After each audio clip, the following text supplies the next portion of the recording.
Hi guys, welcome back to the channel. My name is Amanda and today I am in New York City. Woo! So today I'm with my friend Bonnie. Hello.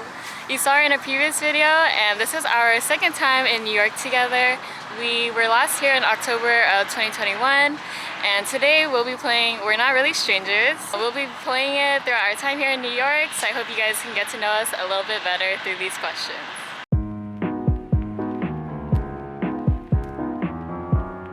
So we're gonna start off with level 1 questions. We've been friends for a while, so we actually know each other pretty well, but you know, maybe you guys don't know anything about us, so. So the first question says, what was your first impression of me?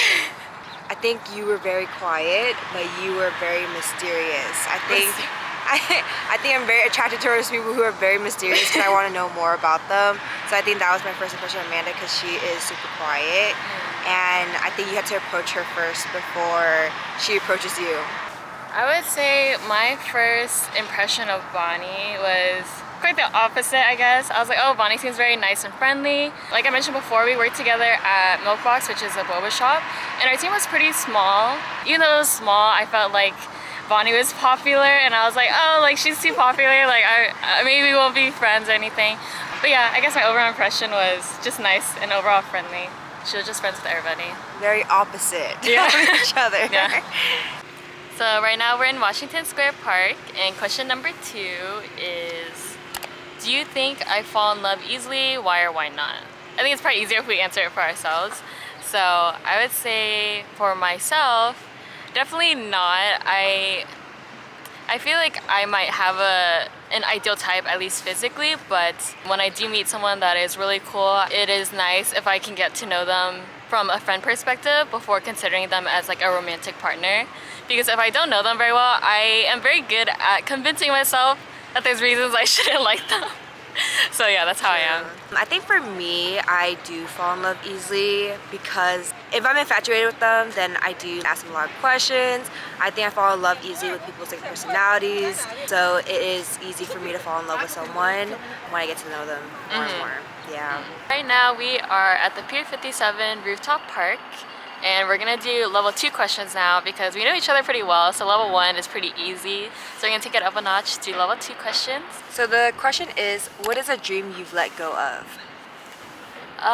So I think for me, there's not necessarily a dream that I've let go of, but maybe something that I'm unsure is attainable for me at this moment. Like I mentioned before, I majored in graphic design, so right now I'm pursuing like a very creative career, which is something that I've always wanted to do. So I'm grateful that I was able to pursue that career path. A dream of mine that I am unsure if it's attainable is like being my own boss and being able to sustain a prosperous career on my own. I think nowadays a lot of people have been having the similar sentiment, but a lot of people are like, do you want to work to support someone else's dream, or do you want to work to support your own dream? And I think that resonates with me a lot. So personally, of course, I want to support my own dream, and I'm trying my best to get to that point where I can sustain my own career. And I think I'd be very proud of myself to get to that point. Good answer. I think a dream that I let go of would probably be being an athlete. I think growing up, I've always been in like swim or like tennis, and I've been in it for the long run, which is like for swim, I've been swimming for like 5-6 years when I was younger, and then tennis for 4 years, and then after high school I just dropped all of those, and I wish I could continue those, you know, passion that I had before. I don't know where it would have led me today, you know, maybe I could have been in the Olympic or something, but I think that's something I always think of from time to time. I know I can always go back to it, but I mean, with age, I think it's so hard to kind of build that body again or build that, you know, endurance. But maybe one day, maybe play for leisure, but I don't play at all anymore. So that's something I want to get back into.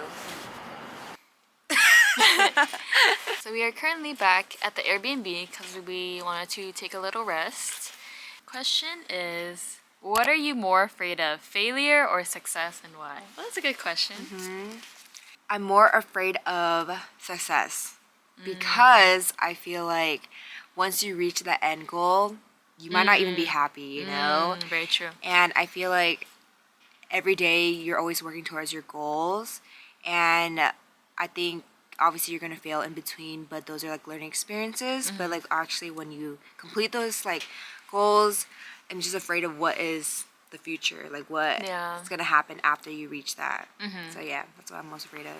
I've talked about this with people before, and they've always talked about how if they're goal based, you know, as soon as they reach their goal, they're like, okay, what's the next big thing, right? I think a lot of people's happiness stems from that high of achieving a certain goal. I mean, obviously, it's good to have goals, but I think if your happiness is dependent on goals and reaching them, I think ultimately you're chasing happiness, right? Yeah. Whereas like we had to learn to be happy during that process. I think when I read this question though, my first thought was actually failure. I think because lately I've been trying to do a lot of new things and being like an anxious person and like an overthinker, rather than thinking like, oh, what if this could be like the best thing that happens to me, I think what if all my effort goes to waste. At least in this moment, I have a tendency to have like more of a lack mindset, which I'm trying not to have. I'm scared of failure. And to some extent, I am also scared of success, because in order to achieve a higher level of success, I had to go out of my way to get to that point. Yeah. You know?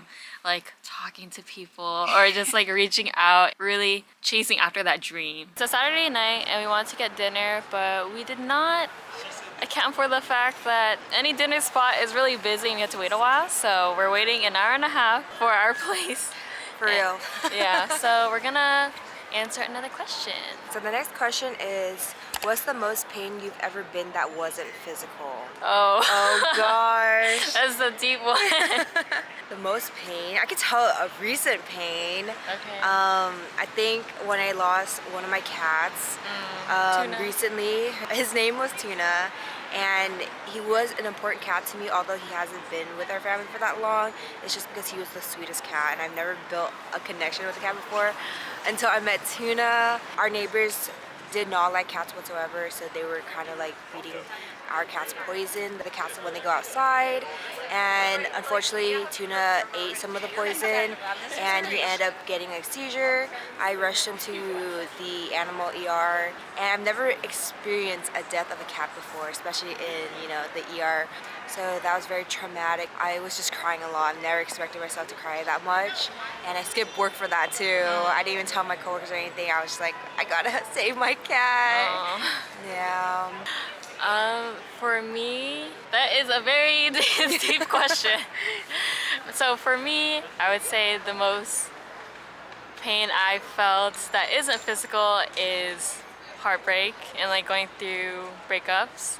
It hurts. Like my heart will physically ache. I think everyone can relate. Going through a breakup or just any sort of heartbreak isn't fun. So hello. Today is Sunday. We go home tomorrow, sadly. And It's been a good trip so far though. so right now we're sitting in Chinatown at this park. And we're gonna answer some questions. Today we'll be doing level 3 questions. Let's go. Look at Bonnie's cute hat. It's a cat hat. Yeah, her friend crocheted it. So I'll link it down below if you want a cat hat. You can twin with me. What about me most surprised you? What most surprised me about Amanda is that she can actually hold a very good conversation despite the fact that she's very quiet at first. I think when I first met Amanda when we worked at Milkbox, she was very quiet, and I thought that I had to make small conversations with you, and I hate small talk. But once I started talking to her more, I think she expressed herself a lot than what I was expecting. So I think that's what most surprised me. And every day is also surprising because sometimes Amanda would pop up a question out of nowhere and I'd be like, huh? You know? So yeah, that's what most surprised me. For Bonnie, what surprised me the most, I think in the time that we've known each other, I've seen time and time again how much of a people pleaser Bonnie is. And of course, she does that because she is a very nice and kind person, but there's so many times where I'm like, oh, Bonnie, please, like you need to stop being so nice sometimes. Other people do not give her the respect that she deserves, so yeah. Be less nice. Being a people pleaser is so hard. Yeah, but we're working on it. So we're back, and the boys will be joining us for this question. My brother Alex. Hi, I'm my brother Alex. And our friend James. We met him in high school, so we've known him for a while. What do you think I fear the most? So I think rather than answering, like guessing each other's, we'll just share what we fear the most, right? You know what? Let's just go with ketchup. Ketchup. Yeah, ketchup's gross. Yeah. Yes. I fear ketchup because I think it's nasty. You for ketchup? I just think it's really gross. Oh. So I guess it's... Okay, anyway. I fear time. That's so deep. That is so deep. Ketchup and time. The reason why I fear time is because we have such a limiting time here in this world. It could end, at any time, but I don't have time to do what I wanted to do. That's the reason why I fear time. You have your answer, James? I don't know. Okay, I'll come back. I think for me, I definitely have a fear of needles. Oh, yeah. And yeah, so Oh, it doesn't have to be insightful? it doesn't have to be insightful. I mean, Dude, Alex said I said ketchup. ketchup. Oh, yeah, I said ketchup. But yeah, for me, I fear needles, so getting shots, I definitely need to lay down, or sometimes I will occasionally pass out. But I'm getting better. This year, I had to do blood work, and I did it all alone. I did have to lay down for 10 minutes after, but that is a big improvement for me. I normally have to bring someone with me. So yeah, for me, needles. Heights. Heights? Yes. I get really bad vertigo. So like, Oh. even if I'm like thinking rationally, oh yeah, I'm just like 10 feet away from the ground, my body just like, ooh. Oh, wow. Yeah. You don't go on roller coasters then? I do. That's why if we were guessing each other's fear, I was gonna guess yours is height. Which is Yeah. crazy. Yeah, that's what I was Why? gonna guess. I don't know. It just feels like You just seem like a very grounded person. yeah, that's exactly why. Yeah. Really? Is that like a So personality like thing? yeah, it's like fear of height would just be super.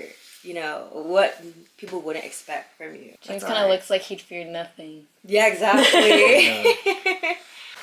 So right now we're at the Central Park Zoo. This will probably be the last question of the video. The last question is, why do you think we met? I think we met because we are very opposite from each other. You really hone into my peaceful side, and I think if anything, I really show you to like your more social life aspect of it. Yeah. So I think that's why we crossed paths. I think it is like a good balance. Like since I'm normally pretty calm and I like to play things safe, kind of prevents Bonnie from doing crazy stuff. And then since Bonnie's so spontaneous, I feel like that's something that I admire about you. Sometimes you're just like, who cares? Let's just go for it. I'm like, what? You're crazy. But yeah, I think that's what makes our friendship work. So. Opposites do attract in friendships. I guess this was it for the video. Thanks for watching and stay tuned for the next video, which is the New York vlog. Bye guys. Like, comment, and subscribe. Thanks. Bye.